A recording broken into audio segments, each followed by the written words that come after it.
Hello guys, and welcome to my take on Dragon Ball Z, Bardock, father of Goku. Dragon Ball Z is an awesome thing, and it's very popular around the world. And when this movie came out, oh boy, did it get good reviews. This was very good to watch, and I hope you guys enjoy my review on it. The movie opens with Bardock doing his job. He's on a team of rookie Saiyans, destroying life on planets to sell them under Frieza's command. Yeah, that's right, Frieza's commands. The Saiyans take orders from Frieza before Frieza blew up their planet. Oh, and before I say any more, spoilers, guys. After completely obliterating that planet, the team of Saiyans Bardock is on talks about how the previous life forms used to use psychic powers. Just as they're doing that, the commander of that life form that is still somewhat alive gives Bardock psychic powers, though he doesn't believe about them being real until later. Meanwhile, back on planet Vegeta, the Prince Vegeta is training and wants to go on a mission. Then Frieza lets him go on the mission, and the cool thing about the scene is that we get to see Nappa with hair. Sweet. Back at Bardock, he's recovering from the previous mission. Too hurt to go on with his other people on his team, he stays behind healing. Then, the strange thing happens. The psychic powers that the alien gave him previously are starting to work, and he could see the future. He starts to see visions of his son, Kakarot, befriending Bulma, being with Krillin, and with Master Roshi. Eventually, he is let out of his tank, and the first thing he does is check on baby Goku in the nursery. Everything is fine until he gets the worst vision of all. Planet Vegeta blowing up. Still not trusting the visions, Bardock goes to find a Saiyan pod to get to the planet his friends were at. Meanwhile, the mission that the Saiyans were on was secretly an ambush set by Frieza to destroy the Saiyans. He fears them because they're too powerful, and he thinks they may overthrow him and kill him one day. Bardock soon arrives at the battlefield. At first he thinks that his team was doing a good job, but then he finds the dead bodies of all of his teammates and goes to avenge them by trying to defeat Frieza's men. Sadly, he cannot succeed because Commander Dodoria, the last man standing, almost destroys Bardock in a big explosion.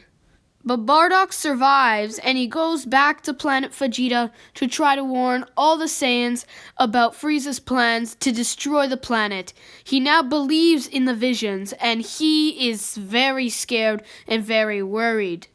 Sadly, even though he believes in the visions now, nobody else does. He gets so frustrated and so angry, he decides to go and take on Frieza himself. Meanwhile, Goku is getting ready to be sent off to Earth to destroy the planet, or at least those were his intentions. We all know that he becomes the most peaceful Saiyan in the world. But moving back to Bardock, Frieza, Dodoria, and his other men all see Bardock coming, and they prepare for the final fight for Vegeta. Bardock, still not fully recovered from the fight earlier on the other planet with Dodoria, struggles to beat Frieza's men, but eventually he beats a good chunk of them. With the majority of Frieza's men lost, Frieza then steps into the battle himself to try to defeat Bardock. And this is the most epic part of the movie. Frieza is looking like he's so weak, pretending to be weak, with a tiny little energy ball. Bardock falls for his trick of pretending to be weak and throws all his power at Frieza. Then, at last moment, Frieza charges up that tiny little energy ball to create the Planet Killer. Then he uses the Planet Killer to kill a lot of his men, Bardock, and blow up Vegeta in the process. But before Bardock dies, he sees one final flash forward. A vision of Goku defeating Frieza on Namek. Then the hurtling planet killer plunges into Vegeta, destroying everybody, while Frieza does the most disturbing evil cackle I have ever heard since Joker in Batman, the animated series.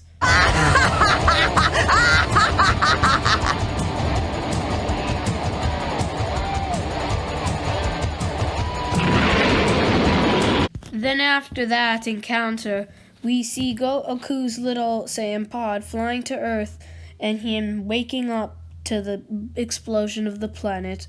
And then we see Bardock's bandana. But that's not all we see of Goku here. No, we see him go to Earth and we see Grandpa Gohan find him and take him home. Oh my, you're a little stinker, aren't you? Goodness, you should take it easy on me. I'm old enough to be your grandpa, you know. But that's not all.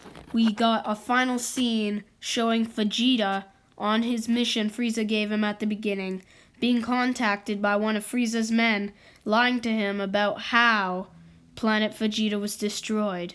Then the camera zooms out to where Vegeta's sitting, and he's sitting around thousands of dead bodies that he has slain. The movie was very good and I liked it a lot. It was pretty awesome and it had really good action scenes. It was kind of slow-paced with a lot of dragging long conversations. But it was a pretty good movie other than that. The animation is pretty crisp for its time and it will always have a place in my heart. Bardock, the father of Goku, is an awesome character and an awesome movie. And don't make this movie fool you. He may be the protagonist, but he's definitely not the good guy or the hero. He is an evil killing machine. And so are most of the Saiyans other than Goku, who was raised by humans, and humans are nice, so he was nice. But yeah, this was an awesome movie, and once again, it will always stay in my heart, and I would not be tired and bored if I had to rewatch this movie for a second time. Thank you guys for watching my review. My name is Sam, and I'll see you guys in the next DBZ review.